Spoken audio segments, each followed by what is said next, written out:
All right, welcome everyone. My name is London Crowdy, and I am honored to be your host for this amazing evening tonight. We're here to celebrate the release of Defund Fear by Ella Baker Center Executive Director Zach Norris. We'll be hearing poetry, music, and the Zach, along with some special guests, will talk about some of the ideas in the book and how we can defund fear and build real safety. And we'll be giving away signed copies of Defund Fear. So stay tuned. First, I want to introduce Venus Jones. Venus is a performance poet and associate professor of English and communication who uses her background in radio, television, and the performing arts to promote equity and empowerment. She has published 4 spoken word albums and 3 books entitled She Rose, Lyrics for Langston, and Kwanzaa, Living on Principle. Her poetry has been featured in countless journals, and she's opened up for deaf poetry on Broadway.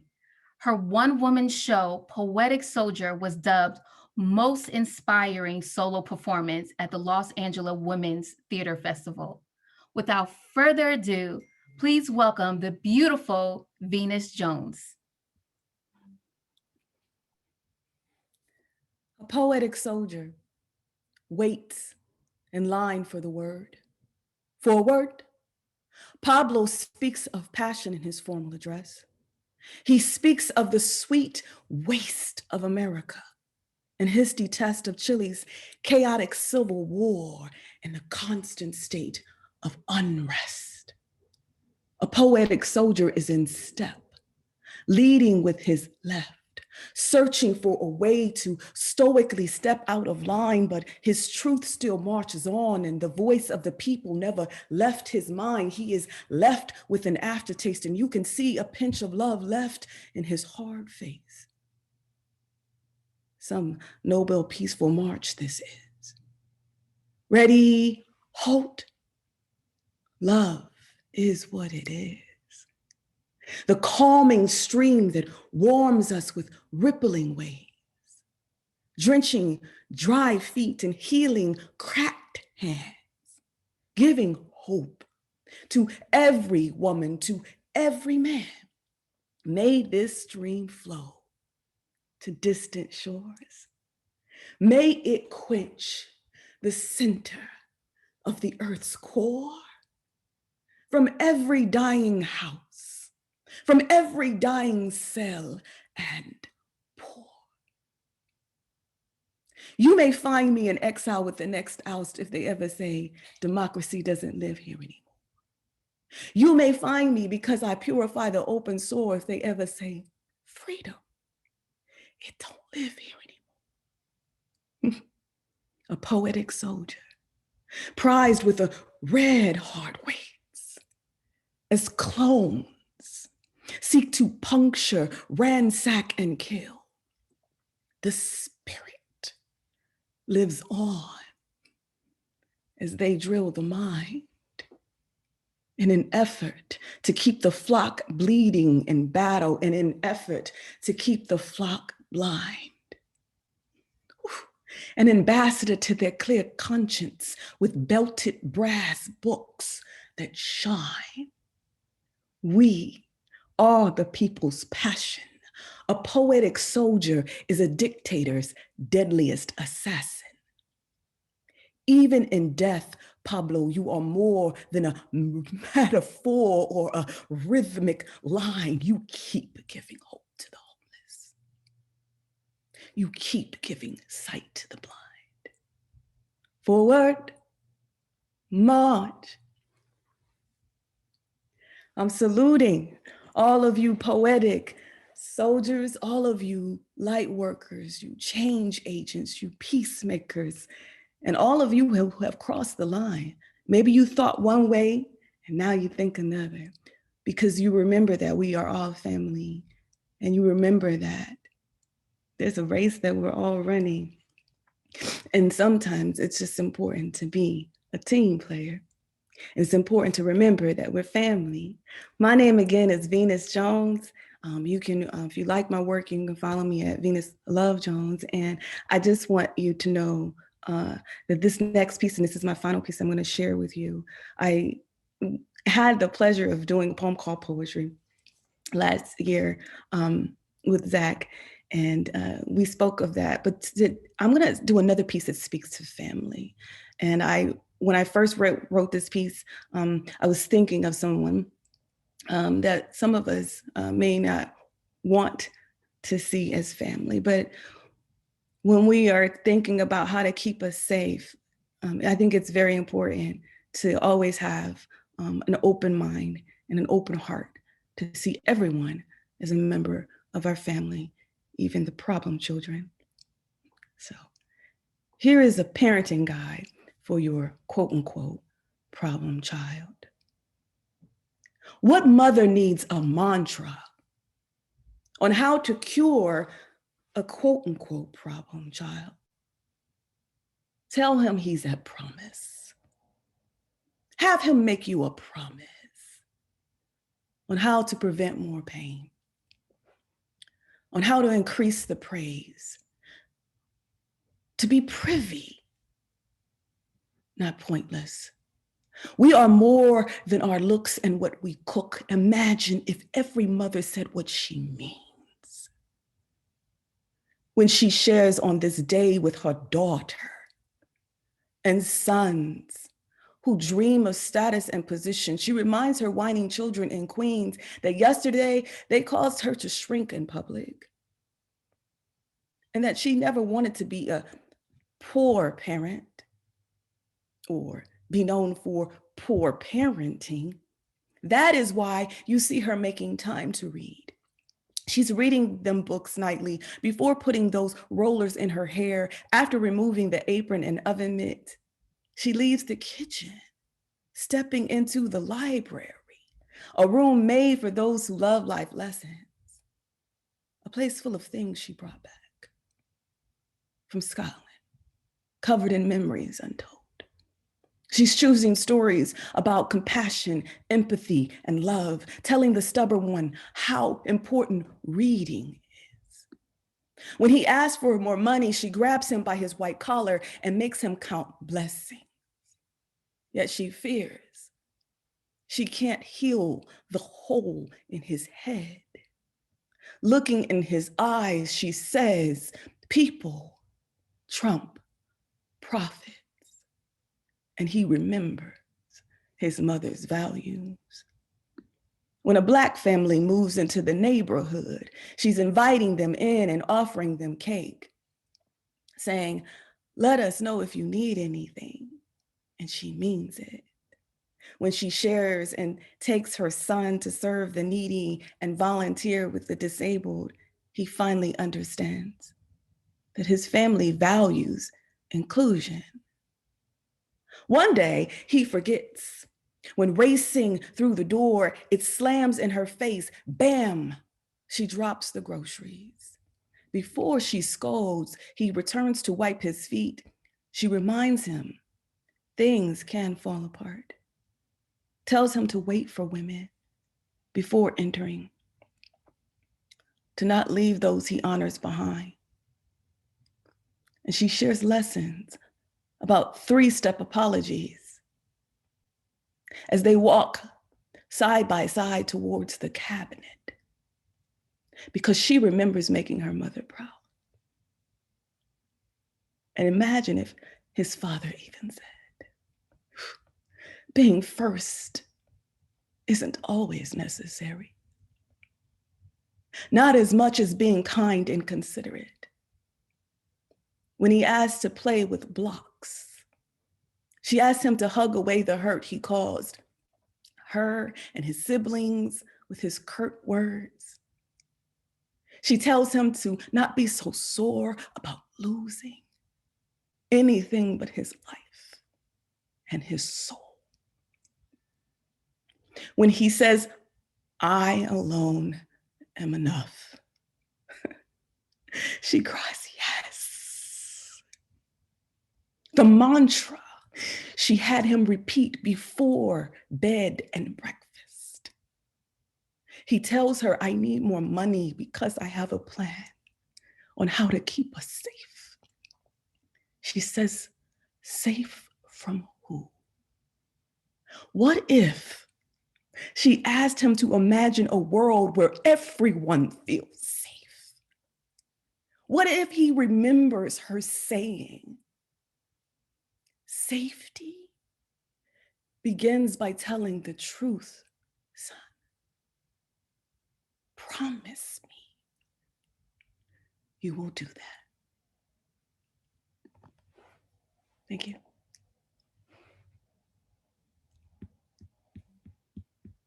Wow. I always want to tell you, Venus Jones, that I was not ready for that. And what an amazing way to start this night. That was so beautiful and so strong. Thank you for honoring us with that beautiful two pieces of art. Thank you. So next, we are joined by Defund Fear author Zach Norris with some special guests for a conversation about his book and how we all can come together to defund fear. I saw in the chat that some of you all have already picked up Zach's book, and has I myself have just got it today. I'm looking very forward to reading it and really excited about hearing this conversation. This conversation will be moderated by Renku Sin, the executive director of the Narrative Initiative. Take it away, Renku. Thank you. Thank you so much, London, and welcome everybody. It's really great to be with you, and thank you so much for joining us. I'm Renku Sen. I'm Executive Director of Narrative Initiative and longtime troublemaker. Before we begin, allow me to introduce the panelists. Obviously, we have first with us Zach Norris, who is the author of Defund Fear and the Executive Director of the Ella Baker Center for Human Rights, and also co-founder of Restore Oakland, a community advocacy and training center that will empower Bay Area community members to transform local economic and justice systems and make a safe and secure future possible for themselves and for their families. With Zach, we have Devon Bogan, who is founder and CEO of Advance Peace. Prior to founding Advance Peace, Devon served as Neighborhood Safety Director and Director of the City of Richmond, California, Office of Neighborhood Safety. As the Director of the ONS, Devon was responsible for the development, implementation, and management of comprehensive approaches to reducing firearm conflict. Devon is a national authority on urban gun violence prevention and intervention. And with the two of them, we have Jeannette Bocanegra, who is the Executive Director of Justice for Families, a dedicated mother of 6, a grandmother of 2, and a longtime resident of the South Bronx. In 2011, Jeannette became the lead researcher in the Bronx for Justice for Families' groundbreaking Families Unlocking Futures report. Jeannette has served as a speaker and consultant for several high-profile juvenile justice programs, including the Annie E. Casey Juvenile Detention Alternatives Initiative.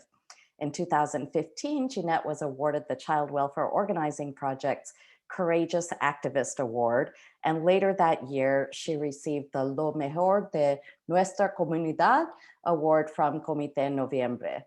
Now let me introduce the book. Defund Fear is published by Beacon Press, originally as We Keep Us Safe.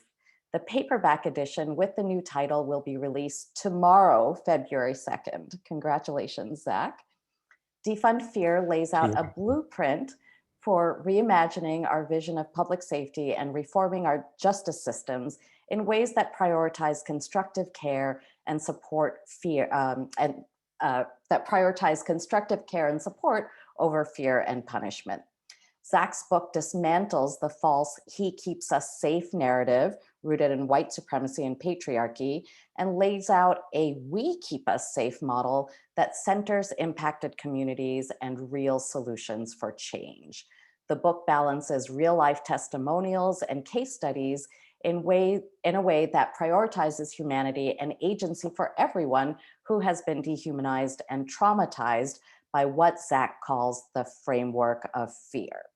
Tonight, we'll be using that framework, the one that Zach sets up in his book, to talk about how we can all defund fear and build real safety and democracy for our communities. So I actually want to start our discussion with you, Zach, and just have you talk a little bit about what led you to change the title of the book for its paperback edition. What were you thinking? Tell Right. us. Thank you, Renku. And just thank you all for being here. Greatly appreciate you all taking the time. In renaming the book, I was somewhat anticipating this moment right here, where we would be breathing somewhat of a sigh of relief to have moved past a president who was bent on keeping power permanently, it seemed. And yet we are under the leadership of someone who brought us the 94 crime bill in President Joe Biden. And with that, I was really thinking about something that has been a challenge for me. And that is, I'm an activist, I'm an organizer, but I'm often someone who actually shies away from controversy. But some of y'all were at the initial book launch, so you will remember that I said that in order to get to safety, we will have to take risks because the status quo is so defined by fear and domination that in order to get to safety, we will have to take risks. And so I wanted this book to really land solidly within this controversial topic of defunding the police and prisons. Because my call to you all is that we can and we must defund policing, punishment, and prisons. And I want to break that down into two parts. The first part is why we can do it, and the second part is why we must do it. On the first front, come on, y'all. We spend 53 cents of every federal dollar on the military. In California, we built 23 new prisons and just one new university from 1980 to now. The lion's share of resources in municipalities and cities across the country go to policing, first and foremost. And we know that the two things that have been recession-proof each time there's been a recession over the past 40 years have been policing and prisons. And so while education was getting cut and healthcare and housing and all of the things that really keep us safe, policing and prisons continued to grow and grow and grow. And so we can do this because the money is there. We spend, $1.2 trillion on incarceration alone per year. Those resources should be shifted towards actually ensuring that people have a roof over their head, have food on their table, can support their loved ones. So that's why we can do it. Why we must do it, I think, should be obvious post-COVID-19, because we talk about needing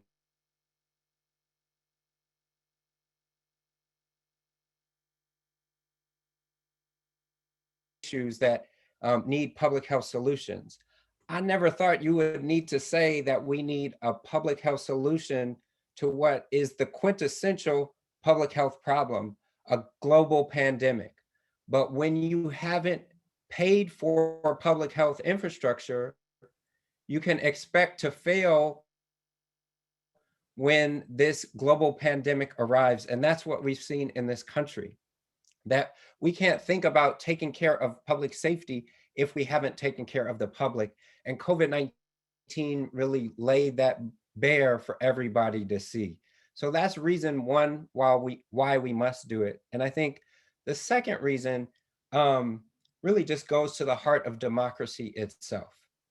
This is something that I think is a problem for the Democratic Party because they have been, it's been a bipartisan effort, right, to continue to funnel resources into punishment, policing, and prisons. And so now this same Democratic Party has to really respond to what they are going to do. And I know we're going to talk about that. But the larger issue is that the power and influence of policing and the punishment industries have grown. Each and every year, that social safety net was being cut, and punishment and prisons continue to get more and more resources. It meant their political power continued to grow as well. And so when all you do is really fund police, you shouldn't be when all you do is really fund police, you shouldn't be surprised then if you wind up with a police state. And that's what Donald Trump really inherited and tried to make his permanent power grab. But thankfully, we were able to move past that moment. And we have begun the work necessary to turn things around. And what I really wanted to name with the title shift is that it is going to require ongoing and continued work to advance a books not bars, jobs not jails, healthcare and housing not handcuffs agenda. And I know you know a little bit something about this, Renku, being in Texas, where just recently in Austin, they took resources from actually defunding the police department and supporting housing for unsheltered communities. That's the kind of shift that we need to be seeing in cities and states across the country. And it's one of the things that gives me hope that despite all of the infrastructure, all of the work we've done in digging ourselves into this hole, that we have a real opportunity to get out of it. So I hope that helps to answer that question. Yeah, thank you so much. I want to just note how beautifully the book takes these big trends in our criminal legal system, the scapegoating of communities that are vulnerable because of poverty or discrimination, the racial bias that's built into that system. And one thing that's so wonderful about the book, Zach, is that you present stories of not just case studies of whole communities, but the direct experiences of people who are navigating the system and living with and around and in it.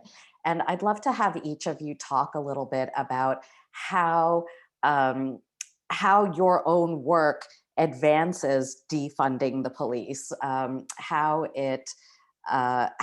those different dynamics that Zach's book talks about show up, how they've shaped your work and your life.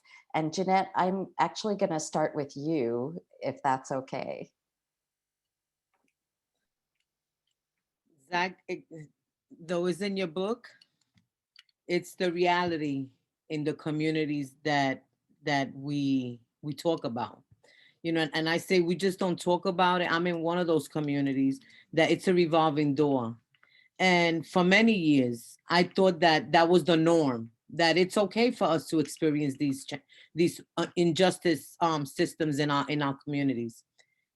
Until I met Zach and the report that I worked on, that really highlighted much of what we need to work on, and not just work on, but educate the community. I was one of those who didn't think too much about the justice system. I have 6 kids. None of them have been through the system until that young one, the one with the problem, the one who highlighted where my efforts needed to focus on. Because I knew that when you talk about dollars and how much dollars are being invested in education here in New York versus the justice system, I knew that there was a problem. Now, getting involved with the justice system in New York, almost $300,000 to house and incarcerate a young kid and returning him back home to the community, to their parent, very traumatized, hurt, uneducated, in a way where did those dollars go into?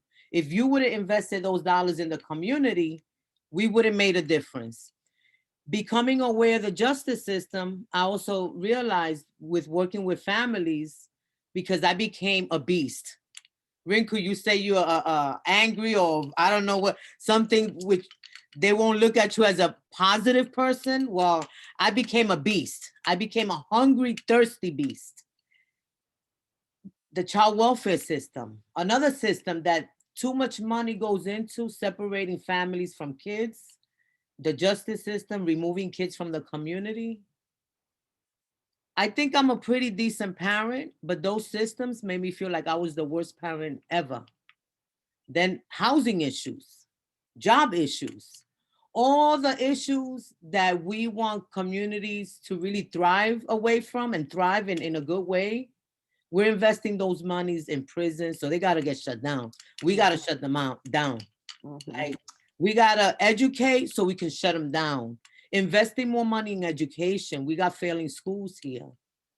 The amount of money that this New York is investing in educating our kids, less than 20,000, 30,000, but 300,000 to incarcerate and to separate from families. So Zach, thank you for always bringing awareness to the issues that need to be addressed. I took a risk this year too, that I said, I'm not gonna fear the COVID, because COVID just put that rubber stamp on all the issues.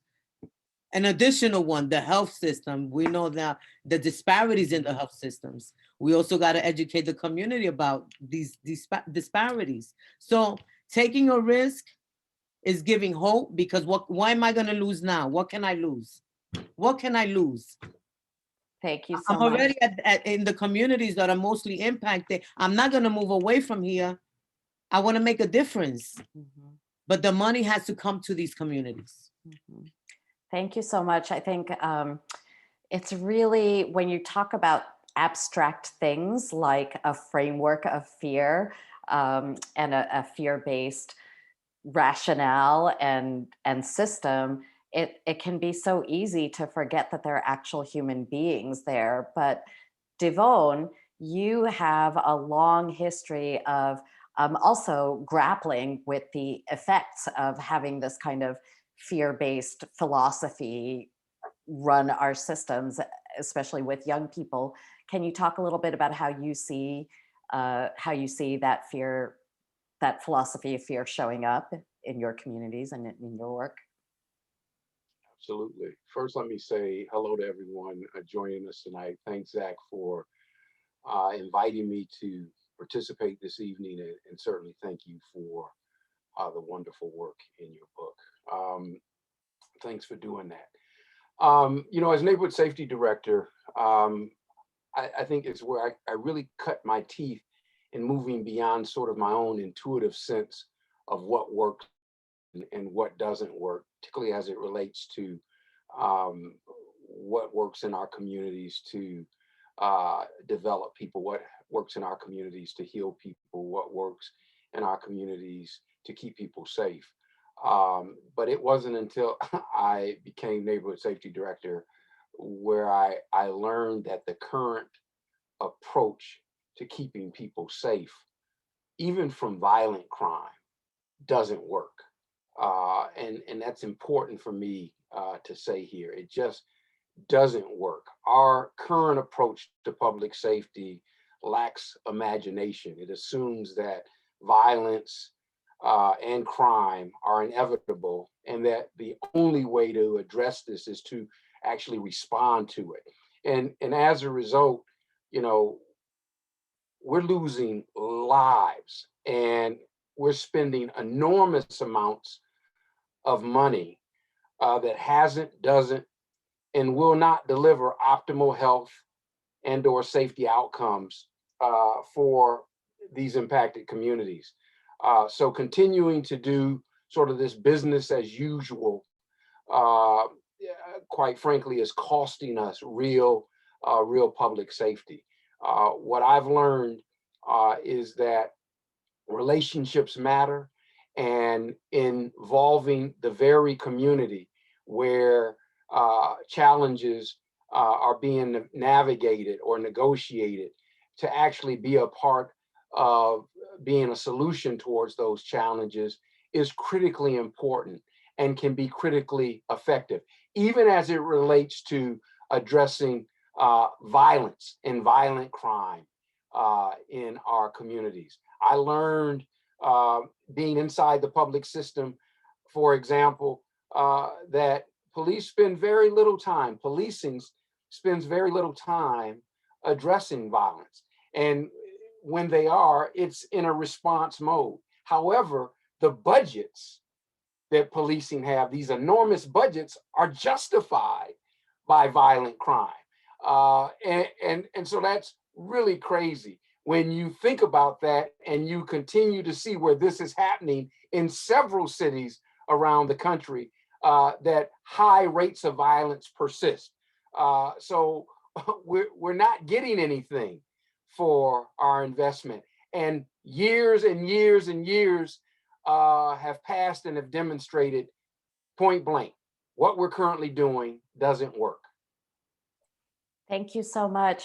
I want to ask each of you if there are specific aspects of your work, campaigns or programs or proposals that you're working on that advance the idea of defunding fear. So Devon actually gave us a little bit of a bridge to that question, but I'm wondering, Zach, if you want to come in on that, and then Jeannette, I'd love to hear any specific things you're working on that you want to turn our audience onto.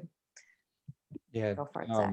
both Devon and Jeannette are doing amazing work to advance opportunity for young people and adults. So I'm really excited to hear their responses. I will say that we have fought, for over a decade to close youth prisons across the state of California. And when people hear that, they think, oh, well, that's not a pro public safety strategy. That's just closing youth prisons. But actually, as we did that, youth crime continued to decline during that same period as we were closing youth prisons. And it's because young people were being abused and maligned, and basically were being prepared for the adult prison system inside of these youth prisons. So by actually shifting away from the state-run youth prison model, we were both advancing human rights, but also advancing public safety. And that's the thing I think people don't always pick up on. But by organizing young people and their families, we were able to shift the dynamic from where legislators thought we should be discarding these youth to now understanding we should be discarding these youth prisons. The youth prisons are actually the problem. The young people are not the problem. We see their families. We see the links that they are going to actually support their children and grandchildren. And that's the beautiful work that Jeannette has been leading, Devon have been leading. I liken it to, they say that there's a study done that radiologists, when they see a broken bone and they see the picture of the person of that x-ray, they're much better able to diagnose the problem, because when we're attuned to people's humanity, we act with greater skill and compassion, right? And so what we were doing when we were organizing and bringing young people with their families, we were recontextualizing these folks who have been derided as the youth super predators, right? We were showing that they were part of families and communities, and we were reintroducing, so to speak, that picture of their humanity, so that legislators weren't just operating off of knee-jerk reactions and stereotypes, but were really seeing that just like in their community for their children and grandchildren, that each person, young person and adults, are more than the worst thing that they've ever done, as Brian Stevenson said. So I hope that gives some sense of like the way in which our organizing work is also about advancing public safety. It does. Thank you so much. I'm just going to do a quick time check. That's my job as moderator. We're into our last 5 minutes. So this is what we're going to do. Jeannette, you're going to tell us about your work. Devon, you're going to tell us more about your work. And then we're going to do a lightning round where you get to say just one thing that you want the new administration to do, the Biden administration to do. So ready? So Jeannette, will you go next? Yes. Two of the things that Justice for Family does, and I'm proud of that I'm part of this amazing organization, is we train system folks on how to truly partner with families so that there's better outcomes for young people and families. And we have a Family Leadership Institute. Education is key. If families don't understand what's going on with these systems and how these policies and local politicians that they vote for, what platforms they stand on. So it's important to educate the families about trauma, the adolescent brain development, because parents also forget when they were teenagers and what are the things that young people experience so that they can help. You know, when I, and also when I, and healing, we have communities that are hurting, not just hurting for themselves, but generational trauma that families experience. So when people are hurting, hurt people, hurt, you know, how they say hurt people, hurt people. We need to heal communities. And when my son returned back, he was not the same kid that they took away. And this goes back to how young people and our loved ones are returning from incarceration back to the community.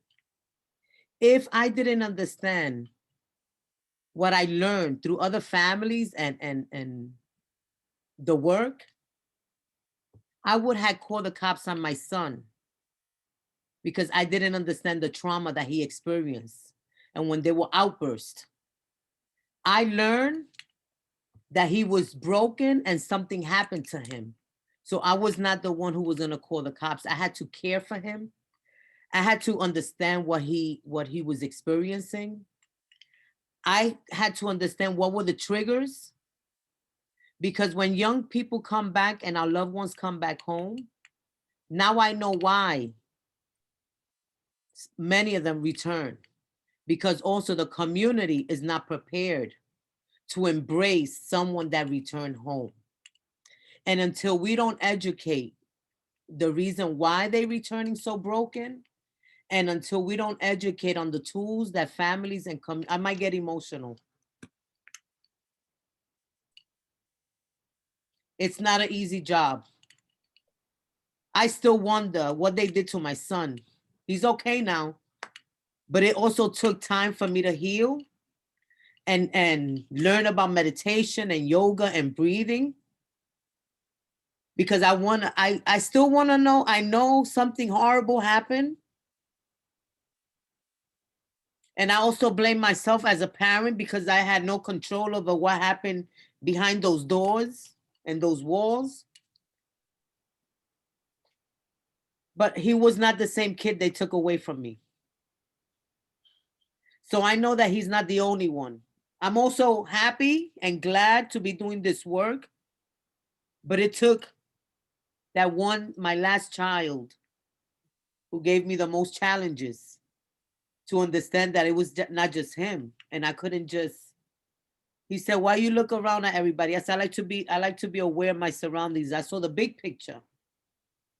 And the big picture is that this is a big puzzle that it takes all of us to do something about it. Our communities are hurting. So when we're hurting, we don't know how to express emotions, we become destructive. So I don't fear what they did to a lot of our loved ones behind those walls, because I'm embracing them with love and care and respect, and created a space in my community that they can feel welcome and wanted. I want all the problem child. I want everybody with the issues, because we're gonna sit down and there's a solution.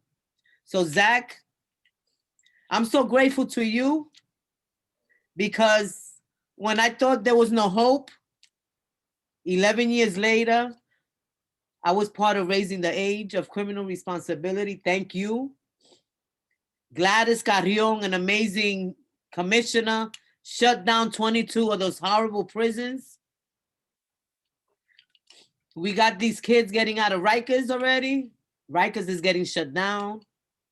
Spofford got demolished. So thank you, Zach, because you gave me hope, you gave me knowledge, and you gave me tools. That's what I needed, and that's what I need to share. And I feel like the octopus sometimes. Anyway, I'm gonna shut myself up. and now you're giving those hope and knowledge and tools to us, and that's how it goes. So much gratitude to you, Jeannette, and so much respect for your family and your community and your work. Obviously, we're going to go a little bit past our time, but I got the word that was okay. I'm still going to make you do a lightning round on the Biden administration, but we don't have to rush. So Devon, we'd love to hear a bit about some of the specific things you've been working on and trying to move. you. Real quickly, Jeannette, thank you for sharing, sister. It's powerful and powerful work that you're doing. Don't underestimate the power of what you're doing. Never do that. You know, in the last section, I said, you know, what currently is happening, our current approaches don't work. And I'm often challenged with the question of what do you mean by, you know, it doesn't work or it isn't working. And simply put, what we're currently doing has no opportunity to deliver optimal safety and health outcomes to our community. So I just wanted to be very clear about that. Optimal public safety and health outcomes to our people is what we should be about. And we together within those communities can do a much better job than what's currently happening. I want to say that, you know, we believe that community health and safety is most likely to be improved when the focus of change starts with a willingness to directly engage those who are most at risk of committing or being a victim of the harms that we're trying to prevent.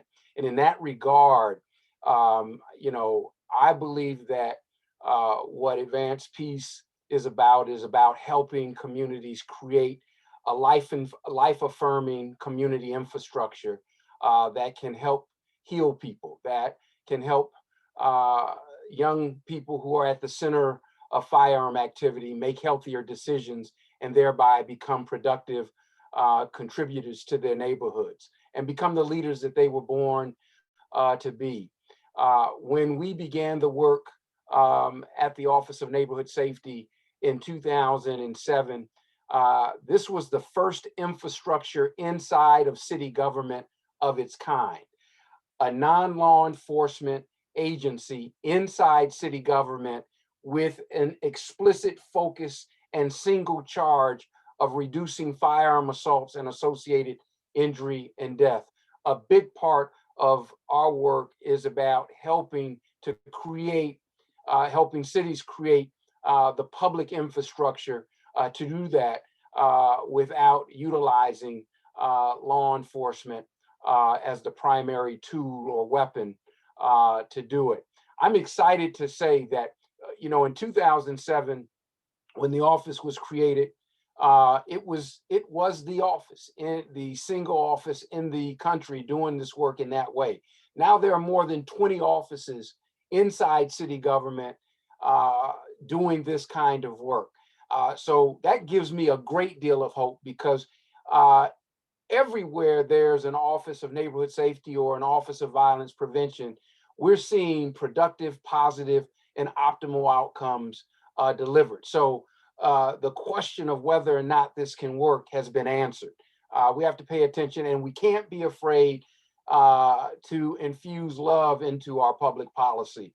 I'm thankful to have had the opportunity to spend 8-9 years in the city of Richmond, California, and thankful for the leadership on the city council and certainly the city manager's leadership in making something like this happen. And now we see it happening around the country in greater detail and numbers.